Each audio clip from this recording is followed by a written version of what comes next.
عبداللہ ابن سبا ایک یہودی جو اسلام کا لبادہ اوڑھ کر حضرت عثمان کے عہد خلافت میں مدینے میں آ گیا.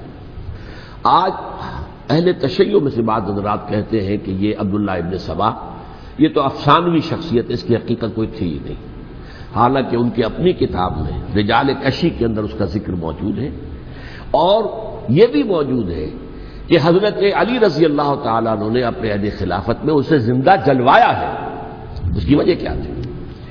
یہ آیا مدینے کے اندر اسلام کا لبادہ اوڑھ کر اس نے چند عقیدوں کی اشاعت شروع کی.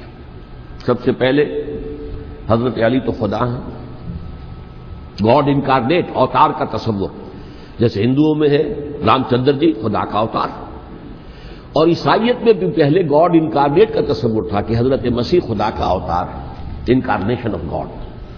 تو اس نے کہا کہ حضرت علی تو خدا کا اوتار ہے، خدا ہے. نمبر 2، اس نے کہا کہ ہر نبی کا ایک وصی ہوتا ہے جس کے حق میں وہ وصیت کرتا ہے.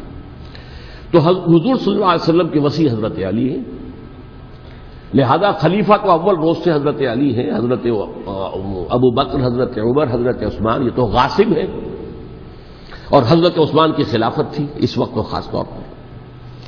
پھر اس نے جو قبائلی عصبیت تھی اسے بھڑکایا.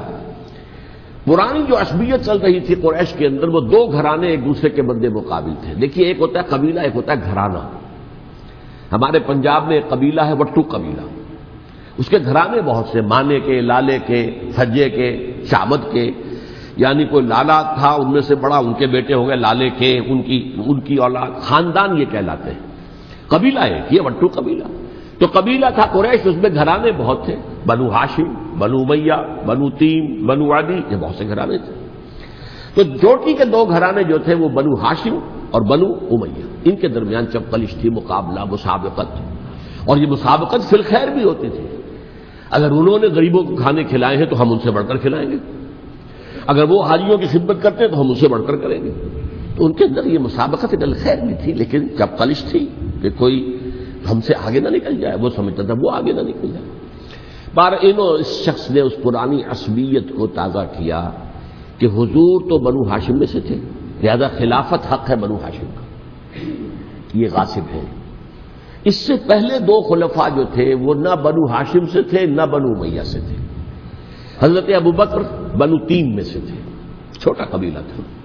حضرت عمر بنی عدی میں سے تھے، وہ بھی چھوٹا قبیلہ تھا. یہ حضرت عثمان پہلے خلیفہ جو بنو امیہ میں سے تھے، جن کی پرانی چپقلش بنو ہاشم سے تھی. اب اس کو موقع مل گیا کہ پرانی قبائلی عصبیت کو بھڑکائے. یہ ہے اصل میں اس فتنے کا پس منظر عبداللہ ابن سبا نے جو آ کر پھیلایا ہے. اور اس کی تفصیل میں اس وقت میں نہیں جا سکتا، کیسے یہ فتنہ پروان چڑھا، کیا انہوں نے اسٹریٹجی اختیار کی کہ یہ کیا کرتے تھے، گروہ بنا کر بھیجتے تھے لوگوں کو. کوفے میں جاؤ تو وہاں پر دمشق کے گورنر کے خلاف اور مصر کے گورنر کے خلاف الزامات لگاؤ، اس نے یہ کیا، وہ غبن کر گیا، وہ یہ کر گیا، وہ خیانت کر رہا ہے، وہ رشتہ داروں کو پال رہا ہے. اور عثمان کے خلاف بھی تقریریں کرو رضی اللہ تعالیٰ عنہ. دمشق میں جاؤ تو کوفے کے گورنر کے خلاف، کیونکہ دمشق کے گورنر کے خلاف بات کرو گے تو لوگوں کو معلوم ہوگا کہ یہ جھوٹ بول رہے ہیں. لیکن یہ کہ وہاں تو تم بات کرو کوفے کے گورنر کے خلاف اور مصر کے گورنر کے خلاف اور حضرت عثمان کے خلاف. مصر میں جاؤ تو بات کرو کوفے کے اور شام کے گورنر کے خلاف اور حضرت عثمان کے خلاف. یہ انہوں نے ایسا اٹھایا. اور اس زمانے میں آپ کو معلوم ہے ذرائع رسل و رسائل تھے نہیں، نہ اس فتنے کی پتہ چل سکا جب تک کہ وہ فتنہ جو ہے پوری طرح برگ و بار لا کر تراور درخت نہیں بن گیا. اس کے نتیجے میں حضرت عثمان رضی اللہ تعالی عنہ شہید ہوئے، اور خلیفہ پھر حضرت علی رضی اللہ تعالی عنہ کو انہی سوائیوں نے، جنہوں نے گھیراؤ کیا تھا، جنہوں نے حضرت عثمان کو شہید کیا ہے، یہی حضرت علی رضی اللہ تعالیٰ عنہ کے ارد گرد ہو گئے. اور حضرت علی رضی اللہ تعالیٰ عنہ بھی نہیں چاہتے